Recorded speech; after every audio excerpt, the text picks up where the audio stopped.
You know you should speak up. You know you shouldn't say yes to everything that she asks for, especially when you know that there's no way, there's no time, there's no energy left in the tank to get it done. But you do it anyway. You nod your head, you agree to it all, even though everything in your body is screaming, no more, no more. You feel that fog settle in, the fear rises, your chest tightens, and instead of leading with clarity, you fold into the silence. You just want to get through that moment, so you say nothing. You leave the conversation even more pissed off at yourself because deep down you know. You know you're supposed to be leading. You know you're supposed to be honest. You know that you're supposed to say what's bothering you, but you can't, and it's killing you. Most men have no idea how much it's costing them to be the nice guy.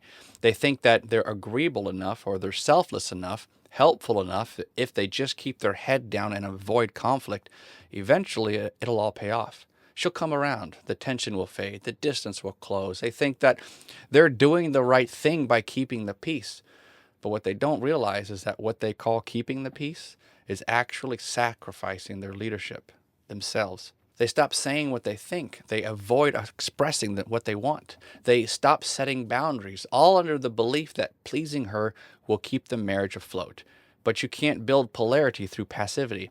She doesn't need another employee in the house. She doesn't need someone else waiting for direction. And she doesn't need someone pretending to be okay while slowly losing himself on the inside.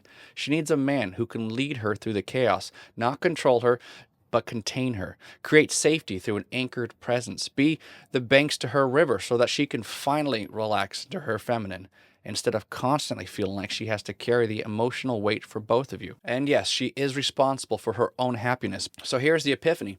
Being the nice guy isn't nice at all. It's just fear in disguise. Fear of rejection, fear of being misunderstood, fear of being seen as the bad guy. So you avoid the hard truths. And with it, you avoid being fully trusted, fully respected, and fully seen.